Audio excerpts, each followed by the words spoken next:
So I'm going to show you the route from Canoe Head to Brewster Lake. Now Canoe Head is about a 100-meter portage to Surprise Lake. It's quite a nice campsite. It's marine access only, and there's plenty of room there to pitch a tent on raised platforms. From the launch on Surprise Lake, you have about a 1.1 kilometer paddle to the pullout where the long 2.3 kilometer plus portage is. Now it's a short, maybe 100-meter plus climb, and then it's a slight grade downhill all the way to Brewster Lake. The portage is an old logging road that's in relatively good shape. This trail eventually crosses Long Lake Main Logging Road. It will end up at the launch to the creek to Brewster Lake. That creek is usually pretty high from April to the middle of June. By late summer, the low water exposes the sunken debris. This makes it very difficult to paddle a canoe or kayak down the creek. There is an alternate launch site to the south. If you follow Long Lake Main 250 meters to the south, you'll find an open spot where people can camp. There is a staircase trail that leads down to an easy launch into Brewster Lake. We're coming up to the Canoe Head campsite and the 100-meter portage to Surprise Lake. Canoe Head is one of the nicer campsites on the route. It is marine access only. There is a lower and upper site, so there's plenty of raised platforms to put your tent on. I've never seen this place crowded, so it's a great place to plan to camp when you're on the Sayward circuit. Going up to Canoe Head, this is the upper campsite here, and we're looking out towards Surprise Lake here. So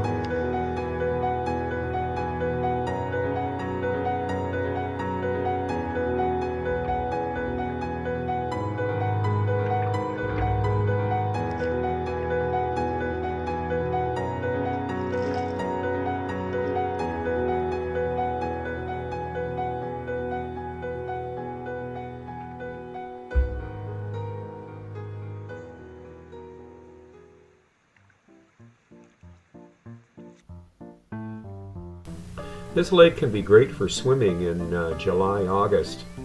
I've swam with the family and grandkids off the end of that log there in the summer months during the evening. We usually get a fire going after at the campsite and roast hot dogs. And of course the adults have a beer.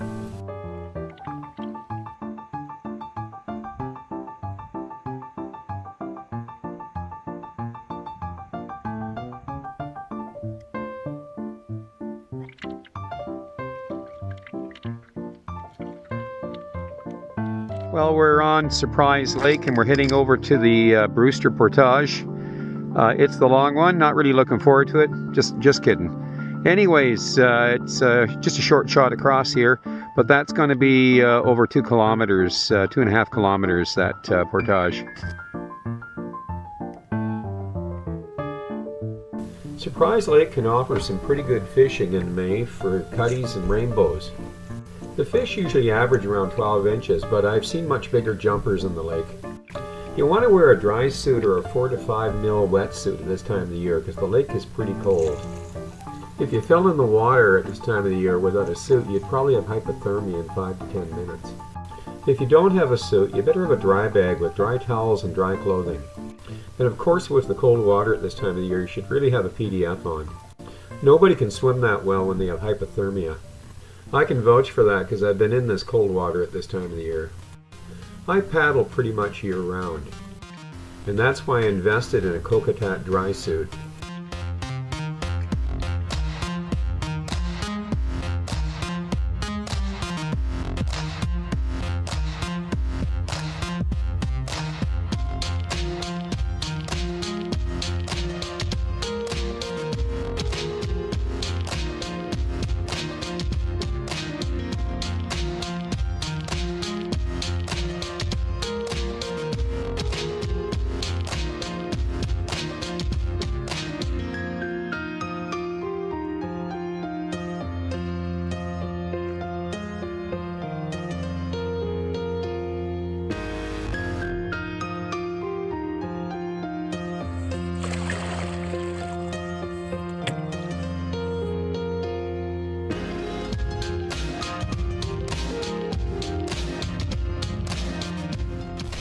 Most of the portage up ahead is an old deactivated logging road. There's a short climb and then pretty much downhill all the way to Brewster Lake. So this is the long portage to Brewster. It's about 2.5 kilometers, slight climb up here, and then it's real easy grade downhill, but it's still a good grunt because of the distance. And I will be stopping on the way. I've done this portage numerous times. In the previous video I gave it a lot more detail and it was quite lengthy. I've cut it short this time, but believe you me, it is a long grunt. This is where the portage crosses Long Lake Main Logging Road. Remember to walk carefully on the slippery boardwalk.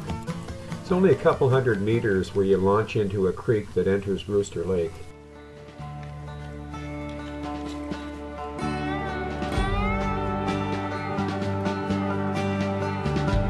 You can see the launch behind me, and the water is quite high in the creek at this time of year. I've seen the creek very low water in the summer months, and those sunken logs can be exposed and are very difficult to get over. So this is an alternate route for the portage from Surprise Lake to Brewster. When you're going into Brewster, when the creek gets too low, there's so much crap in that creek. When it gets really low, it can be pretty tough. You got to get out of the canoe or a kayak or paddleboard and pull it over stuff. So we're on the next to the logging road here. So if you look up just to the north there, so just a few hundred yards up there is the portage route that crosses the road, and we're going to show you another route that you can take. You can just come down that logging road, and this was a steep old trail. I'd use this trail to carry my paddleboard down numerous times. It was just too dangerous. It was eroded, and you'd skid, you could quite easily hurt yourself. So what I've done is, you can see, to prevent any more erosion, to make it safe, I've staircased it. I took old slash on the edge of the road there, and I cut it up, and here's the route down. It's much safer. I've used it. I've had the paddleboard up and down here. And what I've done is I've pegged the logs, so I'll just show you here.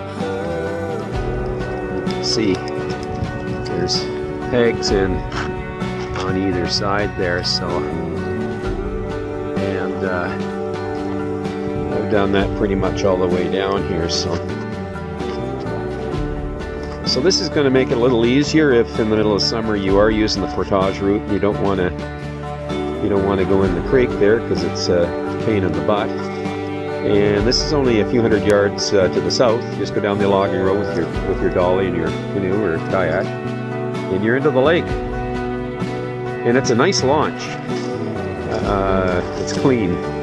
It's kind of interesting because there's an old flat log here, and it goes right into the lake, so you can walk right up the log into the lake, and it's a nice clean launch. So there you are. Here's a dew, sweet lovely Nancy, 10,000 times adieu. I am going over the ocean wide in search of something new. Come change your ring with me, dear girl.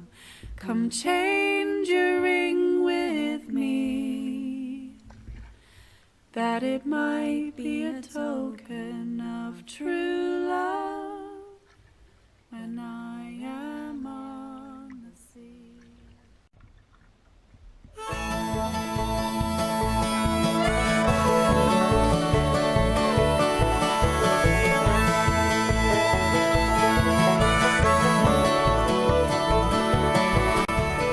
At the end of our portage, we're going to be launching our board into a creek. The creek is about 150 yards long, and it can dry up in the summer. It's going to lead into the entrance of the lake, and from there we'll be paddling south. We'll be going by the Big Island, and past the Big Island we come to Brewster Point. It's usually good for a couple of tents, 2-3 tents.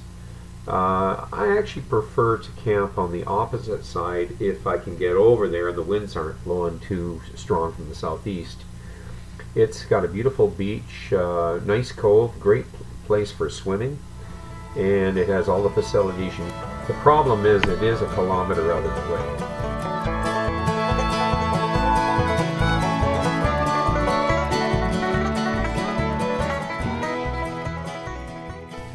We've just dropped into the creek that enters into Brewster Lake.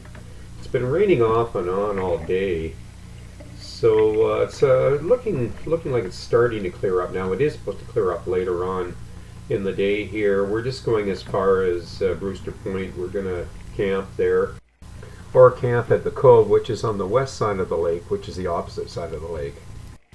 That's depending on how strong the southeast winds are. At the entrance to the very north end of the lake, it's fairly protected. You still get the winds, but you don't get the big waves you get on the main part of the lake. According to the publicized distances on the Sayward route, the distance from the top end to the bottom end of Brewster Lake is supposed to be 5.2 kilometers as the crow flies. If you're camping at the cove, you can add another kilometer to that.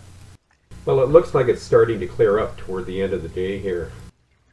Brewster Point campsite on the east side of the lake and the Brewster Cove campsite on the west side of the lake are marine access only.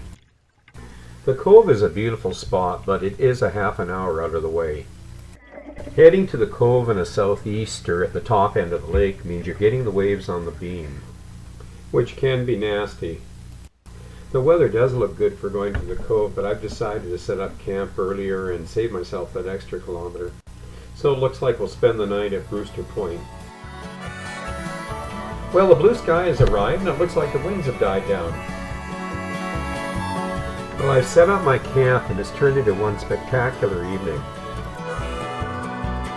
I figured this was a good opportunity to pull out the Sony camera and the telephoto lens that I'd brought along. You are looking to the south and you're seeing the mountains in Strathcona Park.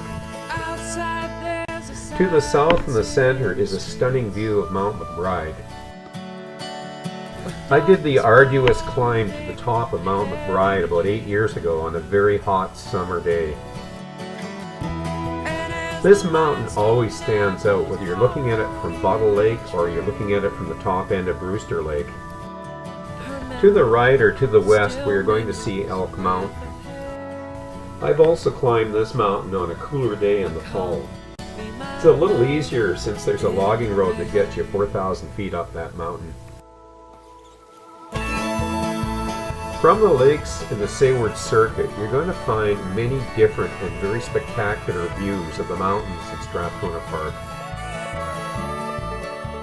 The two camping spots to the north are marine access only. As you're heading south, Brewster Beach is the most popular spot. It is busy. And as you head south to the opposite side of the lake, you're going to have Camp 5 spot, not as busy as Brewster Beach. On the other side of the lake we have Apple Point and the Orchard, which have limited space and are usually occupied. South of the bridge along Brewster Pond, you're going to find several camping spots. All of these spots are going to be available in the spring and the fall, but in the summer, during the weekends, they're usually occupied. You're going to find spots easier during the weekdays. Well, we're up early the next morning and we're heading south to the campsite, and of course the rain is back. Well, I've done this route several times in the cooler and sometimes unpredictable weather in the spring, and I've also done it in the heat of the summer. They both have their pluses and minuses. In the spring, the creeks are navigable and you're not going to suffer from heat exhaustion. But it takes constant motivation when you've had a steady batch of wet weather on the trip. And of course in the summer it's lots of sunscreen and lots of water. And eventually the creeks start drying up. I found during the really hot days, if you want to cool down, just go for a swim. The creek and rapids to the north and south of Grey Lake is much higher at this time of the year. I wouldn't recommend it late July and August if we've had a dry summer. I would certainly not use a hardboard like I'm on. I would recommend an inflatable with a retractable rudder like a frogfish. I've done this route in a fiberglass kayak and I wouldn't recommend that either. I would recommend a plastic kayak with a skag or no rudder at all. The same goes for a canoe. You need a bomb-proof canoe because you will hit rocks. You can always portage around these areas in the summer months. The same goes for the Twin Lake ponds and the creek going into Twin Lake. You'll want to do them at this time of the year because it becomes a muck hole in the late summer. I did the ponds and the creek going into Twin Lake a few years ago in late August, and what was a fun trip turned into a mucky nightmare. Another little tip is planning ahead and stashing some of your supplies at where you're planning on camping. I do it in dry bags which are air and water tight, and that keeps the water and the animals out of it. Even though most people are using pretty good dollies these days on the portages, the less weight you're carrying, the better.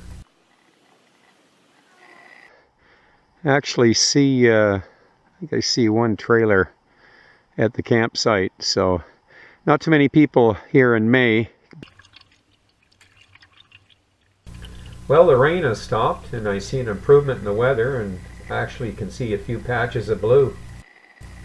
Well, more than half the weather on this trip has been favorable, and the creeks certainly are high enough to avoid sunken rocks and debris. I would say that May is a great month to be doing this route.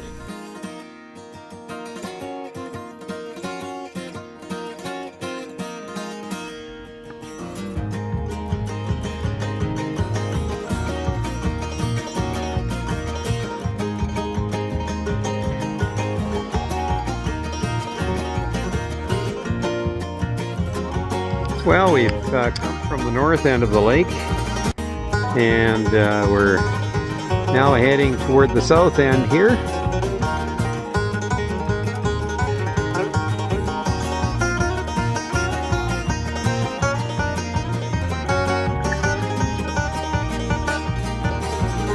Now down in the cellar, lots of noise.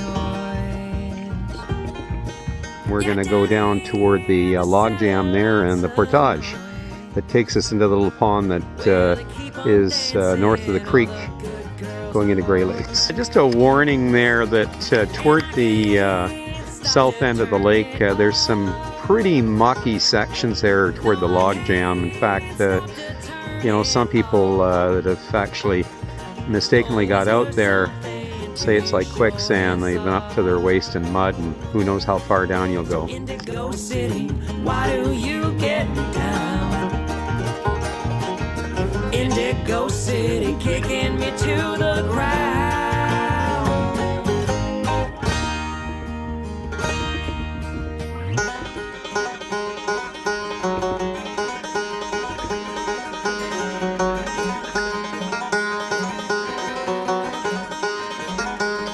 Yeah, there are several places you can pull out at the south end of the lake here. As you can see, this one here is just before we get to the log jam there. So it's only a short distance across the logging road to the drop-in. So you can pick this or Apple Point or the one up near the log jam there.